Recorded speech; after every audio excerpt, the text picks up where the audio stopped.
Hello, this is Lauren Huberman. And this is Christina McGleam. Welcome to All Access.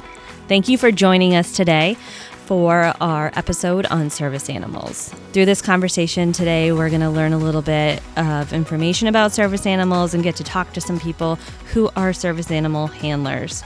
This topic is particularly special to me as I recently graduated with my first service animal, Jade, who is a black lab female from Guide Dogs for the Blind. And Jade is with us today. She is just looking very pretty and relaxed, just sitting next to us. So we are going to talk about your experience today, Christina, as well as another MOPD staff member about her experience as a guide dog handler. And we're also going to talk with a veteran who has a service animal. Before we get started, we thought we would start off with just some basic information about service animals so everybody's on the same page. And Lauren, I've been doing some research in my own journey as a service dog handler.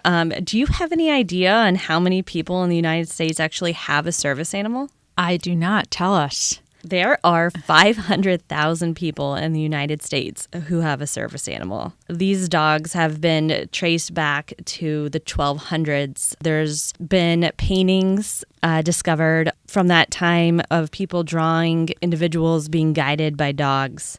And then in the 1700s, they were trained in a Parisian school for the blind on how to assist people who were blind or low vision. And they've just come a long way. In 1990, it's when the Americans with Disabilities Act really recognized service animals assisting other people with other different types of disabilities outside of being blind or low vision.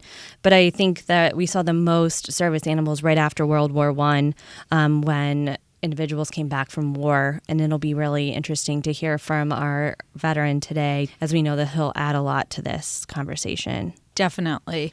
Service dogs are also used, like you said, with veterans, and when we were learning more about this topic, or when I was in particular, it was interesting because in 1980, post-traumatic stress disorder was officially added to the DSM. So it's recognized now as a mental health condition. And so veterans, and the one that we'll talk to today, Rolando, he uses his guide dog, Blue, in order to help him with symptoms of post-traumatic stress disorder and anxiety and depression. So there's lots of uses that the service animals have. Yeah, absolutely. Service animals help individuals who are deaf. They alert them to sounds. They can help individuals in wheelchairs pull or push certain objects, and even can alert people with seizures that they may have a seizure coming on. So they are amazing animals that do a lot of really great work and help make people with disabilities more independent. Mm-hmm. And as you said, after the passage of the Americans with Disabilities Act in 1990, there became a more official definition of what a service animal is and what a service animal is not. Under the ADA, service animals are protected, and they're animals who are trained to perform a task directly related to a person's disability. And so this is really important because service animals are generally allowed to go in any public space versus an emotional support animal or some other type of animal. Yeah, when we do our trainings, we often get questions about what business can ask someone who is coming in with a service animal that they're just not sure if it's a service animal or an emotional support animal.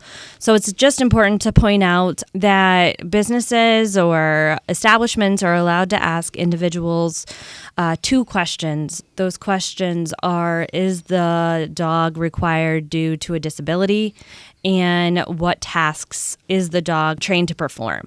You know, it's also important to call out that if for some reason your service animal is not under control of the handler, that service animal can be asked to leave. Mm-hmm. The person with a disability doesn't necessarily need to leave. You can just say, excuse me, your dog is out of control. You're not able to make it quiet. It's disrupting other people. You need to leave with your dog, and then you could come back at another time without your dog and receive the service. You shouldn't really know a service animal is even there. I'm not sure if anyone could hear Jade chewing her bone right now, but other than that, she's very quiet and is being very well behaved. Yes, she is. She is, and we love her. So now we're looking forward to having a conversation with one of our staff members, Carly Englander, who also is a guide dog user, and it'll be great to hear her experience and some of the challenges or barriers that she may face as a handler, and just some ways that her guide dog has impacted her life. We are going to welcome with us Carly Englander. Carly is a career placement counselor at MOPD's Career Center, and Carly works with job seekers around job readiness and interview preparation, as well as navigating disability disclosure and requesting reasonable accommodations. Prior to joining MOPD, Carly worked at the Chicago Lighthouse for the Blind as a job placement counselor, and before moving to Chicago, Carly was an employment counselor at the Queensborough Public Library. Carly received her bachelor's in sociology from New Paltz University and her master's in rehabilitation counseling from Hofstra University. Welcome, Carly. Thank you. Thank you for having me. Carly is here, and you also have someone else here with you. Yes, I have my guide dog, Hiden, who is a female black Labrador, who is currently hanging out by my feet. Hiden and Jade had a little meet and greet. We did, yes. They're being very professional right now. Yes. They got their silliness out. Yes. Exactly. So, Carly, we are looking forward to talking to you about the experience that you've had with Hiden and how you use Hiden and how your life has changed. So, lots of information. But to start off, can you tell us what tasks or task your dog has been trained to perform? Oh, sure. So as a guide dog, Hiden is trained to walk me from point to point, generally in a straight line, turn at my signal, find things such as stairs, elevators, escalators, doors, that kind of thing. So locating objects for me, identifying when there is a change in elevation for me, and then stopping at any unsafe obstacles in my way.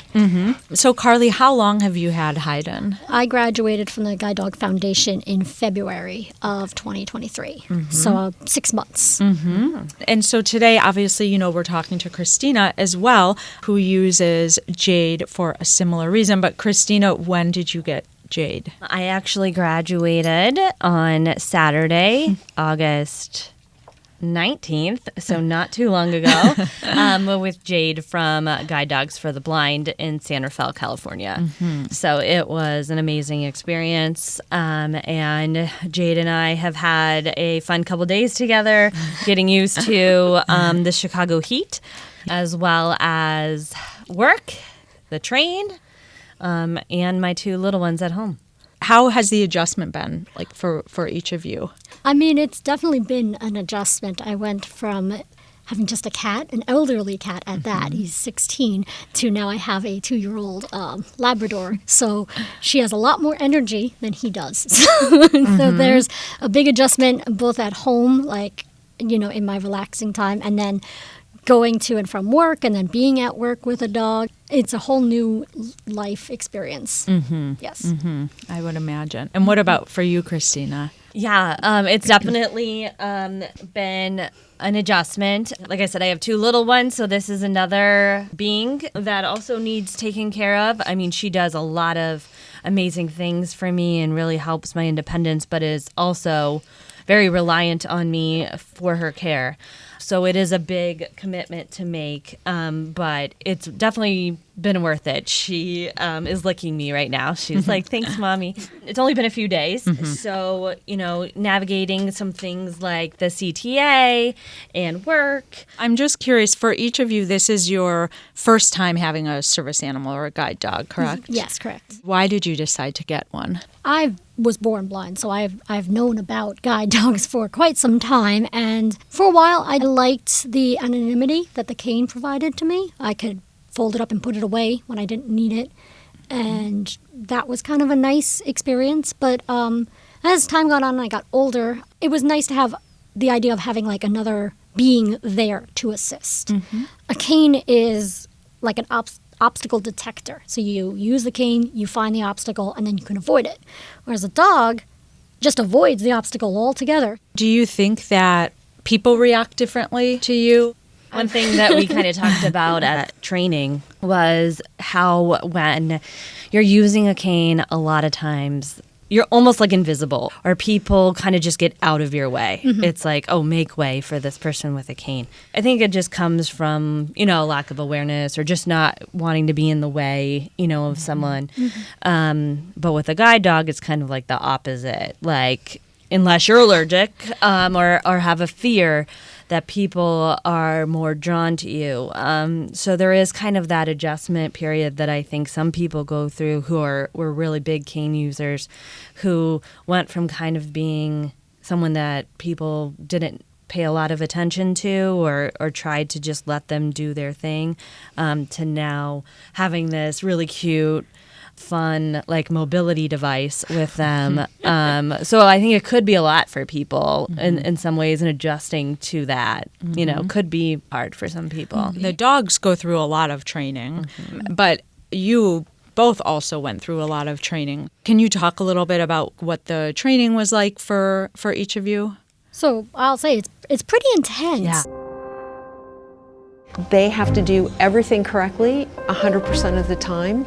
They can't just walk their person into traffic once. I keep hearing that every day is an adventure with your dog, and I really look forward to that because I love the whole idea of exploration and going places I've never been before. There's only so much that I can do at this point. Becoming a guide dog is one of the most difficult challenges for any dog, and the ones that do make it are truly the cream of the crop. It is 2 full weeks of training. I went to the facility in Smithtown, New York for the Guide Dog Foundation. And they have a lovely campus, and we had dorms. And I think I got hired on the second day. And the whole first day was just learning proper footwork and how to hold the harness and how to walk in a harness.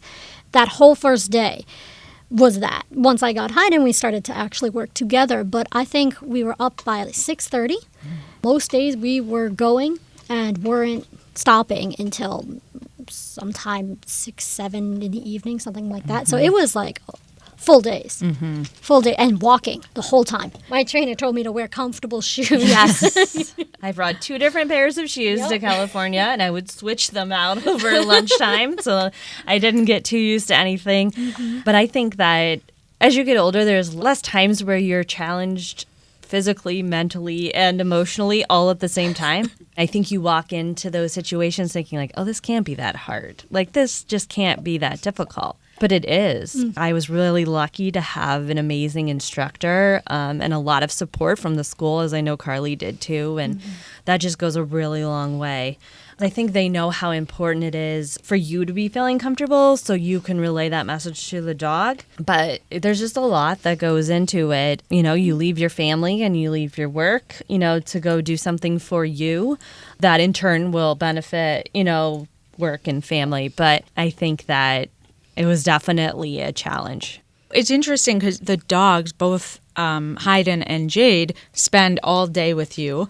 And so I'm just curious to know, how do they know when it's time to be a guide dog and when it's time to stop being a guide dog? I would say the harness is the big indicator for them, and routine. So Hiden knows Monday through Friday we're going to work. She knows what time to wake up, and she even wakes me up and if I've overslept. So I have that joy now to look forward to. And she knows. She watches me get ready, and she watches my morning routine, and I think she can tell the morning routine difference between a weekday and a weekend. And when I put the harness on her, there's immediately a change in her body language.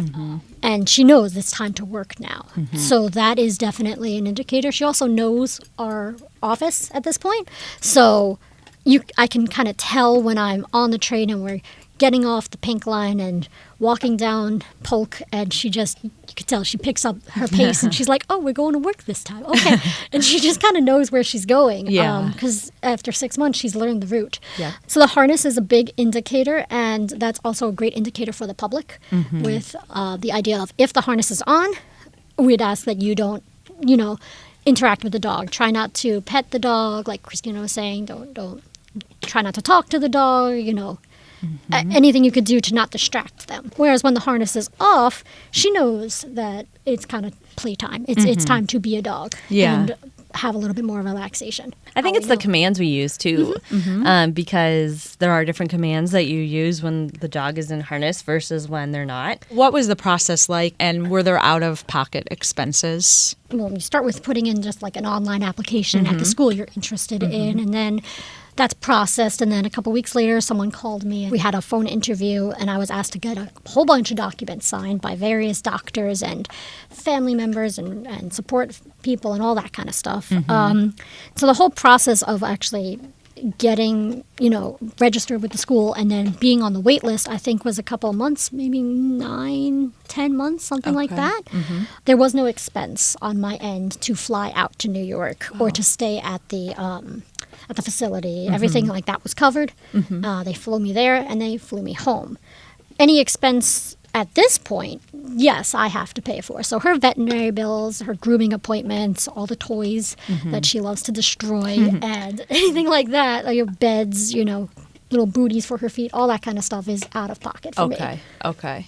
Yeah. Including vet costs, you said. So there are several veterinarians that I have discovered that are very kind and generous in terms of service animals, and they provide discounts and assistance and that kind of thing. That's great. So there is that. Yeah. And I went through a similar process in terms of how I applied and had someone come out and kind of assess me, the documentation and the wait list. Guide Dogs for the Blind does have a veterinary assistance program, which does cover wellness visits and other kind of expenses in particular to their health. I mean, I knew going in there would be extra expenses. And I'm curious to know what you would tell other people with disabilities who are considering getting a service animal. I would say it's definitely a life-changing experience, and it is an individualized choice. Some people really like their canes and like using the cane, like they get more tactile feedback for sure. And so for some people, canes are what they want to do. And then some people, they find that they don't mind, and you kind of have to just make the individual choice yourself and think about it. Because I think Christina said, it's a whole creature that you are caring for that is reliant on you for everything, and they're with you all the time. It's been really great to have you share your insights and your experiences, so thank you very much. Yeah, thank you for having me.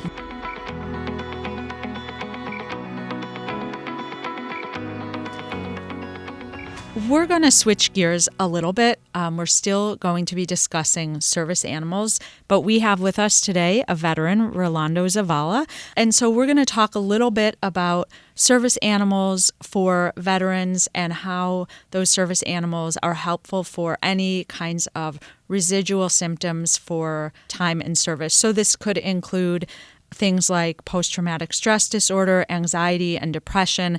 It could include physical disabilities, cognitive disabilities, and other kinds of mental health conditions. So we are really looking forward to talking with you today, Rolando. I know you were a veteran. You were deployed to Iraq from 2007 to 2009 and Afghanistan from 2010 to 2011. Rolando, you received a Bronze Star Medal and a Purple Heart, and after returning, completed your bachelor's in social work at Northeastern Illinois University, as well as additional certifications supporting individuals with mental health conditions. And so I know, Rolando, you continue to work with Chicago veterans as a peer support mentor for other veterans in the Chicagoland area, as well as advocating for service dogs and their handlers. So welcome today to All Access. Thank you for having me and Blue here today. Blue is here with you today, and he's just seems very chill, like very relaxed and well-trained. He's behaving today. He is, yeah. And we still have Jade with us, who is Christina's guide dog, and the two of them are They're good. Yeah, they're very professional. Yeah. What kind of dog is Blue? Blue is a wired hair and pit mix. So he has a rough little beard that catches the eye of a lot of people. Yep, and he's got like the stature. You can tell, like you can see the pit bull. Yeah. Correct. Yeah, he's a little intimidating looking. Is he very friendly when he's not working? He is. He turns into a big puppy once he gets home, especially around the kids. But once he's out the door and he has his gear on, he knows it's time to work. So he gets a lot more serious. Yes. Yeah. How old is Blue? He will be 5 in about another month in October. Can you tell us a little bit about the tasks or work that Blue is trained to perform? Blue is what I refer to as a neurological service dog. He helps a lot with my traumatic brain injury and PTSD symptoms, being anxiety, anger outbursts, sensory overload. Those are the things he picks up on pretty frequently and kind of reorientates me to the time and being present by him doing what they refer to as like pressure therapy, right, where he puts his weight on me or his nose or his paws on me to kind of distract me from my surroundings and reorientate me. Can you tell us a little bit about how he was trained to do that? Well, he was initially a rescue. It was like a family decision of getting a dog, and we talked about him becoming my service dog. So we rescued him from a shelter at 8 weeks. It was a litter that was had in the shelter. And I worked with him for 2 years at home. And then after those 2 years, while I was trying to get in contact with service organizations that help veterans further the training on their dogs.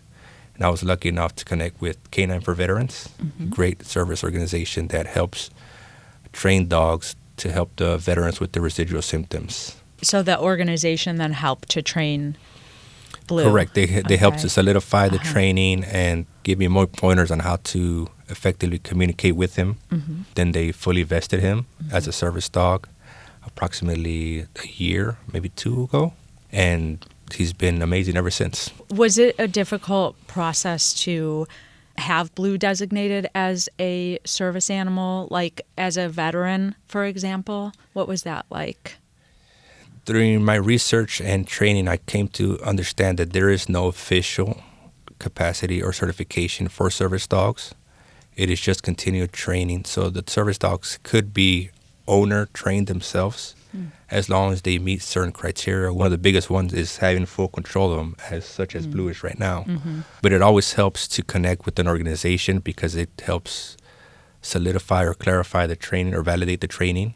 And in case of any circumstances where you might come into some discrimination, then you can reach out to that organization to help you validate their training.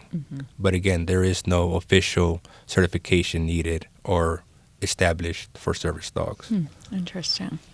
Have you run into a lot of circumstances where there were discrimination or barriers with Blue? Unfortunately, we have run into quite a few. As Lauren mentioned, Blue tends to give out a certain aura, right, just because him being a pit bull. And with my disabilities being neurological and mental, a lot of times people misinterpret that as me not needing my service dog.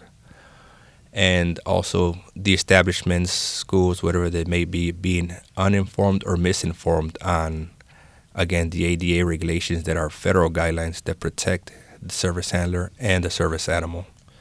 So we have run into quite a few situations that have escalated, but I've done my best to kind of step back, take a breather, and advocate and try to teach the individuals involved, because we try to, again, educate and try to make a better experience for anybody that is coming behind us with their own service dog. We would hate to leave a lasting impression, a negative lasting impression on a service dog and handler and how they behave. So we always try to educate them and inform them of the guidelines, the procedures, the rights that the handler and the service dog have, so that in the future they can mitigate or eliminate any of these discrepancies or miscommunications. Yeah, so how have you felt your life change or shift since Blue became a service animal versus, like, I know first Blue was a rescue, but now that Blue has been trained and you use him as a service animal, how has your life been impacted? My social life has definitely expanded, whereas before I was very isolated and stayed at home, or if I was in a social environment, I would limit my time and my interaction with people. So he has definitely helped me manage those symptoms and allowed me to be a lot more engaging in those environments. And again, by helping me reorientate myself and calm myself, I can be more approachable, not only out in public, but also at home with my family. And I know you mentioned you have children. How do they like Blue? How do they interact with him? It's funny. They love him. He protects them like they're his own puppies, right? I refer to it as a family service dog, really, because if any one of us is having a bad day, you can see him pick up on it, and he'll go and he'll do his pressure therapy, and he'll distract, whether it's my wife or my two sons. He will hang around them until they are better. Were there any costs associated with training Blue? Thankfully, through Canine for Veterans, they are privately funded through donations, so there is no cost to the veteran themselves.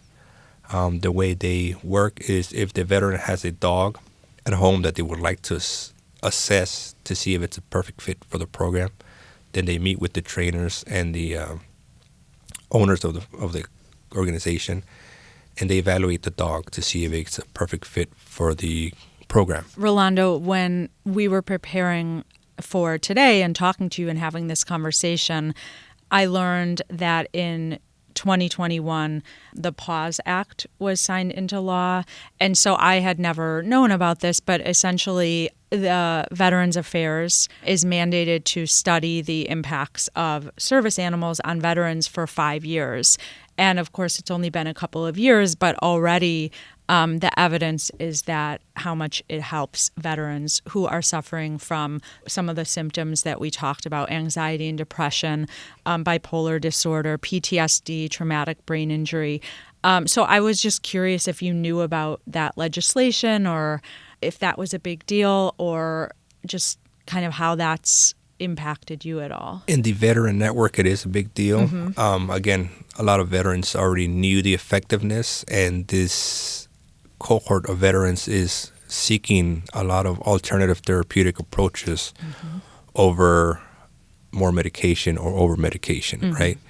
So they have already seen, and some of them through personal experience know the benefits of having a dog, and they have been advocating with the VA about getting access to animals, service animals, either through the VA themselves or have the VA refer them out to other organizations.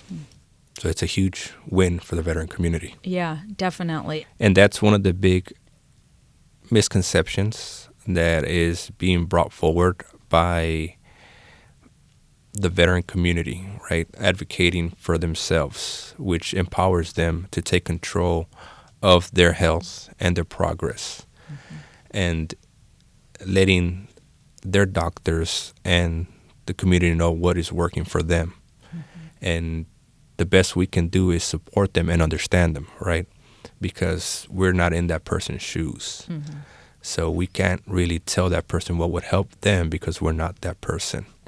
So if they found something that is therapeutic to them, all we can hope to do is support them and learn from them. What would you tell someone? What would you tell a vet who is interested in learning more about service animals or is thinking about service animals? What are some things that you would, task them to think about or challenge themselves with? I know it's a big commitment, having an animal, training the animal, but there's also a lot of benefits too. So what are some things that you would share with them? First and foremost, familiarize yourself with the ADA regulations and policies as to what constitutes a service dog and what the policies do to protect the service dog and their handler, because you're going to need to be very knowledgeable in that area to be able to advocate for yourself. Second would be to be patient. There's not a streamlined process at this moment, but there are organizations out there, as I mentioned, that are helping veterans, and there is a process that they can follow, such as connecting with their primary care provider within the VA system and beginning that discussion, or with their mental health providers, and again, beginning that discussion of, I would like to explore the option of having a service dog. Furthermore, as our conversation was earlier, reflecting on themselves as to what type of dog they would really need or what type of person they are individually, right? Are they an active person? Or do they need a big dog? Do they need a small dog? What kind of tasks would they need the dog to perform?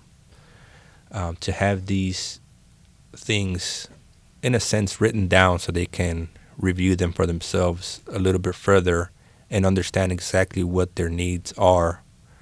And from there, either connecting with other veterans that have service dogs to talk about the experience and the training and what it takes, right? As well as to get guidance on what organizations help veterans, because there are organizations that do not cost the veterans a dime, which is a huge help to them. And that is always the best option to help them in their search for a service animal. Yeah, and reading again about how service animals are used with veterans, there were some very specific statistics around veterans who've served in specific wars post 9/11. And I thought that was so interesting. And I don't know, if it's the type of combat, if it was the length of deployment, or if it's that people are more aware of being healthy, of mental health and addressing some of those needs versus in older populations who've served in other wars. And I don't know if you could share any insight around that. Well, we'll have to go back and look at, as you mentioned, the treatment that Vietnam veterans and other veterans received, where their symptoms were not validated or acknowledged, or they were ridiculed for their experiences or for speaking up. Luckily, within the past 2 decades that we were at war, a lot of the veteran population began to embrace the mental health aspect of things and, again, advocate for themselves and voice their concern of these continual deployments that were back to back to back for 20 years, right? Some people had 10 deployments, some people had 5 deployments. It takes a toll on the person, not only mentally, but physically, right, and emotionally. The veterans were aware that medication was not the sole answer to this. Some are helped by medication, but not everybody is helped by medication. They are looking to embrace, as I mentioned, alternative therapeutic outlets, whether it's recreational therapy, whether it's service dogs, whether it's anything that involves them being able to focus on their mental health. Well, thank you for being here with us today and sharing your experience. Thank you for your service. It was great to learn from you. I don't think that, even in my experience here at MOPD, that I've seen a lot of guide dogs, but it's great to see how these animals have been trained to help so many people. We talked about earlier how there's over 500,000 people in the United States who have a service animal. And in just a short time, I've seen, an impact in my life, and I know that you have too. So it's really special. Well, thank you for having me and Blue here and able to share our experiences and advocate. Our hope is to, again, just raise the awareness and understanding of service dogs, at the very least across the city, one step at a time, and again, just acknowledge the benefit and the health factors that come from a service dog helping their handler. So again, thank you for having us. Of course. Yeah. We really appreciate you taking the time and for sharing about your experience and your story. And also, we will definitely post a couple resources when we put up the episode. But if there are, the organization or organizations that you work with, go ahead and share those now as well. And people who are interested can learn more. Sure. The one that I went through was Canine for Veterans. There's also Paws out in the south suburbs. Thank you so much. All right. Thank you. Thanks again. Thank you for joining us for this month's episode of All Access. I'm your co-host, Christina McGleam, along here with Jade. And I am your co-host, Lauren Huberman. Special thanks to our executive producer, Commissioner Rachel Arfa. And extra special thanks to the 3 service animals that we had here today, Jade, Hiden, and Blue, and to our human guests, Rolando and Carly, for your time and sharing your insights. We also want to thank the individuals that helped make this podcast possible. along with our ASL interpreter, Esteban Amaro. And our recording and editing staff, Aaron, Lalo, Gerard, and Sean. We appreciate you and all of the time and energy that you put into this. If you have any additional questions, please feel free to reach out to our office at MOPD. We would be happy to talk with you more about any of the topics on the podcast and any additional questions that you might have. We really appreciate it, and we will talk to you next month. Thanks for joining.